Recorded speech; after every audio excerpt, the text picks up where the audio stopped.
প্রচারে বেরিয়ে কতুলপুরে সেলুনে ঢুকে চুল কেটেছিলেন সুজাতা। চুল না কাটলেও সেই কতুলপুরেই সেলুনে ঢুকলেন সৌমিত্র। সেলুনে বসে দিলেন আড্ডা। কতুলপুরে প্রচারে কেন বারবার সেলুনকেই বাঁচছেন শাসক ও বিরোধী দলের প্রার্থীরা, জোর চর্চা রাজনৈতিক মহলে। দিন কয়েক আগে প্রচারে গিয়ে বাঁকুড়ার কতুলপুর বাজারে একটি সেলুনে ঢুকে কাঁচি হাতে খদ্দেরের চুল কেটে দিয়েছিলেন বিষ্ণুপুরের তৃণমূল প্রার্থী সুজাতা মণ্ডল। এবার সেই কতুলপুরেই প্রচারে গিয়ে অন্য একটি সেলুনে ঢুকে পড়েন সুজাতার প্রাক্তন স্বামী তথা প্রতিদ্বন্দ্বী বিজেপি প্রার্থী সৌমিত্র খাঁ। তবে তিনি সুজাতার মতো হাতে কাঁচি নিয়ে খদ্দেরের চুল কাটলেন না। সেলুনের চেয়ারে বসে আড্ডা দিতে সারলেন ভোট প্রচার। কতুলপুরে ভোট প্রচারে গিয়ে ভোটারদের মন জয় করতে বারবার সেলুনেই কেন ছুটছেন শাসক বিরোধী শিবিরের প্রার্থীরা? ভোটের মুখে এই প্রশ্ন জাগতেই পারে রাজনৈতিক মহলের। সম্প্রতি বিষ্ণুপুর লোকসভা তৃণমূল প্রার্থী সুজাতা মণ্ডল প্রচারের ফাঁকে কতুলপুর বাজারে একটি সেলুনে ঢুকে কাঁচি হাতে এক খদ্দেরের চুল কাটতে শুরু করেন।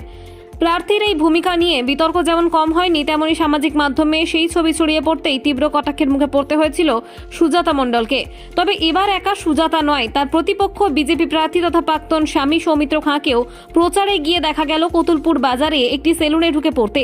তিনি শুধু সেলুনে ঢুকলেন তাই নয়, রীতিমতো সেলুনের চেয়ার দখল করে বসে পড়লেন। সেখানে বসেই কিছুক্ষণ আড্ডা দিয়ে ভোট প্রচার সারলেন সৌমিত্র। সৌমিত্রর এমন কাণ্ডে এবার হাতে অস্ত্র পেয়েছে তৃণমূলও। বিজেপি প্রার্থীকে গুরুত্ব না দিয়েই তৃণমূলের দাবি, সৌমিত্র খাঁ প্রচারে আসলে তৃণমূলের সুজাতা কি অনুসরণ ও অনুকরণ করছেন। সৌমিত্র খাঁ অবশ্য বিষয়টিকে তেমন আমল দিতে নারাজ। ভাওতাবাজ, ধান্দাবাজ, মিথ্যাবাদীদের সম্পর্কে কোনো মন্তব্য না করাই ভালো। যত কম মন্তব্য করবো ততই ভালো, এবং আমাদের সময় নষ্ট ওদের সম্পর্কে মন্তব্য করা সম্পর্কে। ওদের 5 পয়সার দাম নাই, 5টা লোক নেই, 3টে কর্মী পাশে নেই, 10টা সিকিউরিটি নিয়ে ঘরে। ওদের সম্পর্কে কোনো মন্তব্য না করাই আমাদের উচিত এবং সমুচিত, এবং ওদের 5 পয়সার দাম নাই নেতাগুলো। ওদের সম্বন্ধে কোনো মন্তব্য করবো না। কিন্তু ঢালাও প্রতিশ্রুতি দিয়ে গেলেন সৌমিত্র খাঁকি নরেন্দ্র মোদীকে প্রতিশ্রুতি দিচ্ছে, দেখুন না, বলছে আবার এই টাকাগুলো 3000 কোটি টাকা ফেরত দিয়ে দেবো। ও অত বড় ধাপ্পাবাজ, ভাওতাবাজ আর ভারতবর্ষে আছে নাকি? তার শীর্ষ সৌমিত্র খাঁ, সে তো দেবেই, প্রতিশ্রুতি দেবেই। কালকে একটি সেলুনে ঢুকে বেশ কিছুক্ষণ বসেছিল এবং কতুলপুর সবজি বাজার এলাকায় একটি চায়ের দোকানও বেশ কিছুক্ষণ টাইম কাটায়। কি বলবেন? সে যেখানে ইচ্ছে যেতে পারে, ওর সাথে কেউ নেই, সে যেখানে ইচ্ছে যাক না। ওর বিষয়ে আমরা কি মন্তব্য করবো? সময় নষ্ট করে লাভ নেই ওদের সম্পর্কে। 5 পয়সার দাম নেই ওদের। জনগণ ওদেরকে টোটালি প্রত্যাখ্যান করেছে। সুজাতা মণ্ডল তো বেশ কিছুদিন আগে সেলুনিতে চুল কেটেছিল, তার যেতেই পারে, সে আমাদের প্রার্থী, যেতেই পারে। তার সাথে জনগণ আছে, মানুষ আছে। জনগণ চাইছে তৃণমূল কংগ্রেসকে, মমতা বন্দ্যোপাধ্যায়কে চাইছে, যেতেই পারে। কালকেও তো সৌমিত্র একটা সেলুনে ঢুকে তাদের কেউ চাইছে না তো, জাস্ট ওরা ডুপ্লিসিটি করে অনুকরণ করতে চাইছে তৃণমূল কংগ্রেসকে। অনুকরণ করে কি মানুষের ভোট পাওয়া যায় নাকি? কোনোদিনই পাবে না ওরা। জনগণ ওদেরকে প্রত্যাখ্যান করে দিয়েছে।